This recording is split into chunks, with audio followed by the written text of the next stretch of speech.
केंद्रीय वित्त मंत्री निर्मला सीतारमण आज 2026 का बजट पेश कर रही हैं और सबकी निगाहें बिहार में हैं।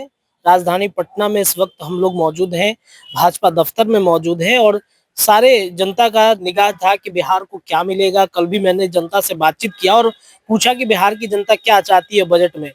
हालांकि उम्मीद तो बहुत सारी चीजों का था, लेकिन अब तक जो बजट पेश किया गया है उसमें ये बताया गया कि बिहार की राजधानी पटना में जो पानी का जहाज मरम्मती का सेंटर है वो बनाया जाएगा। इसके अलावा देश भर के अन्य कई राज्यों में इसे स्थापित किए जाएंगे। वाटरवेज बनाने की बातचीत कही जा रही है और इस तरीके के वाटरवेज उड़ीसा और बाकी राज्यों में भी बनाए जाएंगे। कई सेंटर्स खुलेंगे, उसमें राजधानी पटना भी है। हालांकि एजुकेशन को लेकर या महंगाई कम करने को लेकर या फिर कई ऐसी चीजें हैं जिस पर बिहार की जनता उम्मीद लगाए बैठी थी। पिछले साल 2025 का चुनाव था, तो इस 25 के चुनाव में कई तरह के वादे किए गए। मखाना सेंटर खोलने की बातचीत कही गई। इसमें एक बड़ा सवाल ये उठता है कि मखाना सेंटर में कितने लोगों को अब तक रोजगार मिल पाया है।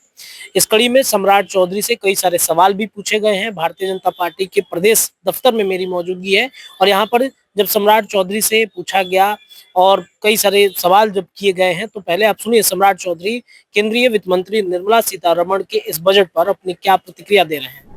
देश के यशस्वी प्रधानमंत्री जी को और आदरणीय वित्त मंत्री जी को धन्यवाद देता हूं, जिन्होंने 2047 का भारत कैसा होगा इन कर्तव्य के बारे में बताया।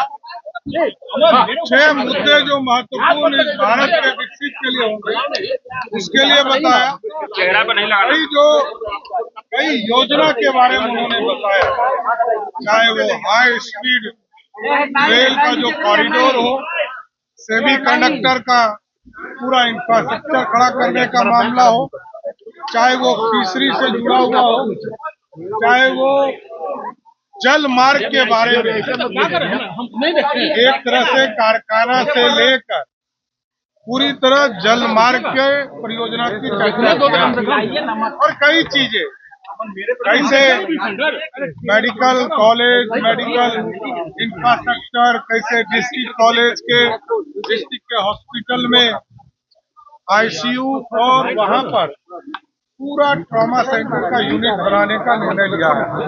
इसलिए और मैं विस्तार से आपको बात आपके बीच में करूंगा, लेकिन आज आदरणीय प्रधानमंत्री जी नरेंद्र मोदी जी को और वित्त मंत्री निर्मला सीतारमण जी को धन्यवाद देता हूं कि 2047 के भारत के लिए जो नींव आज उन्होंने रखा है, इसके लिए उनको बधाई देता हूं। तो आपने सुना सम्राट चौधरी को, सबसे पहले उन्होंने धन्यवाद दिया।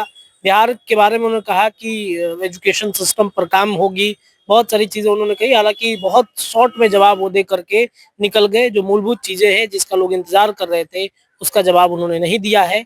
अब आगे देखते हैं भारतीय जनता पार्टी या फिर कई जो पॉलिटिकल गलियारे हैं इस बजट को लेकर क्या चर्चा होती है।